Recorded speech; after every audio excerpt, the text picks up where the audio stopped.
rero iyo ugiye muri kubahiriza iyo ntero n'inyikirizo byanyu ngo mubagarira yose, ni ukuri ntabwo ari byiza.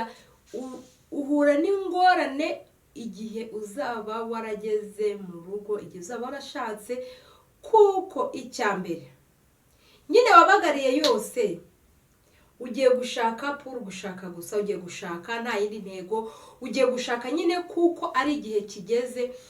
Wishinze abavuga ngo ni ukubagarira yose, ariko ndakubwiza ukuri ko ntabwo uzatinda guhura n'ingaruka z'ibyo ngibyo uzaba warakoze.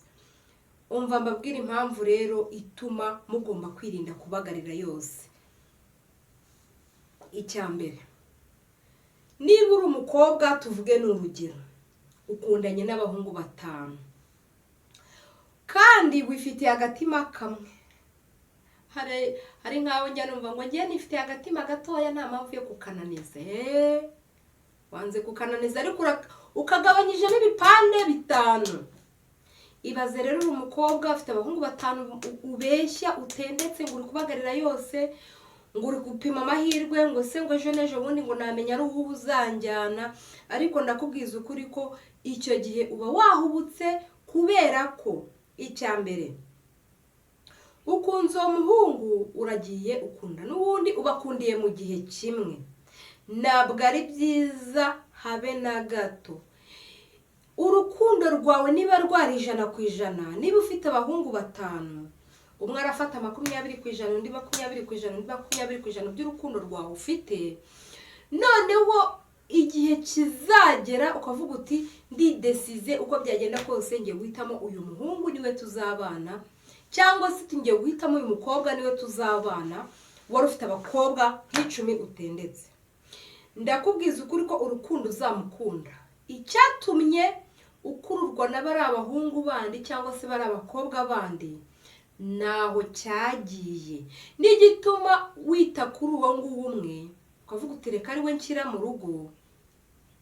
Ushobora gusanga ari ikintu kimwe ugendeyeho ukirengagiza bandi, wenda tuvuge niba waravuze ngo nzakunda umukobwa umeze gutya, afite imico imeze gutya na gutya. Hari abagendera kuri physical appearance, uko umukobwa ateye cyangwa se uko umuhungu ateye, akavuga ati nibyo nzagenderaho, uyu nguyu nzajyana nawe mu nzira ntazansebya. Ariko mu by'ukuri wagera mu rugo ukifuza wa wundi wavugaga ngo tujyanye mu nzira yansebya, ariko mu by'ukuri mu rugo yakubaka.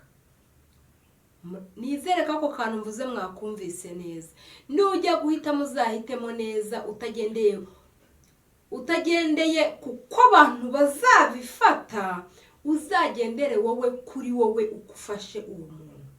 Kandi nuhitamo muri babakobwa benshi, uzirikane neza ko we mukobwa cyangwa se we muhungu ndi kubwira bahisemo mu bakobwa benshi cyane, wari uzi neza ko bahari bagutendekanyije nabo.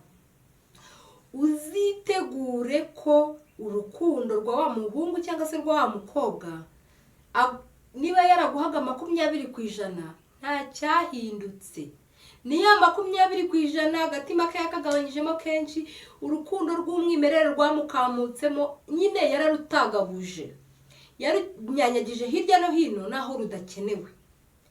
Rero icyiza nuko wakwiha principe ukavuga uti uko bizagenda kose ndi umukobwa, ngomba kwitwara gutya na gutya, byahesha ishema njyewe, bikanahesha ishema umuryango wanjye. Ukavuga uti wenda n'urugero, ukiha mu mahame yawe ukavuga uti ese uyu muhungu ko ari kuntereta, igihe ngezemo kirabinyemerera ko nateretwa? Ese birakwiye ko najya muri relationship, umushyikirano hagati y'umuhungu n'umukobwa? Ese ukibaza nicyo gihe mu mahame yanjye nihaye igihe kirageze? Ese ko ngiye muri relationship nibiramuka bibaye ingaru nzabyakira? Urugero,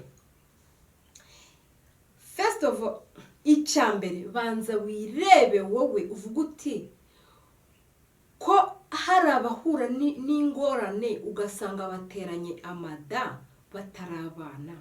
Ese biramutse bimbayeho nashobora kubyakira? ese twirangije kubyakira, umwana nabyara namubonera iby'ingenzi by'umubyeyi? Ese namuha morale ki ko nanjye naba mbihiwe muri icyo gihe naba mbyaye ntarubaka? Ntabwo mvuze ko ababyeyi batarashaka bose babihirwa, munyumve neza, ariko abenshi barabihirwa. Rimwe na rimwe iyo atwise aricuza, nibwo atangira kwitekerezaho. Umuhungu yamubwiye ati yewe muko inyarurembo sinjye muhungu utera inda njyenyine. Ariko rero ako kantu namwe mwabahungu mwe muzisubireho. Kwandagaza umukobwa ujye umufata nk'ari mushiki wawe, utekereze mushiki wawe amuteye inda, barangiza bakamwihakana. Kandi byongeye uzi neza ko ari wa mukobwa witonze utaragiye ajarajara hirya no hino. Nubwo abajarajara nsigaye mbona barabigize nk'umva, barigize isereri.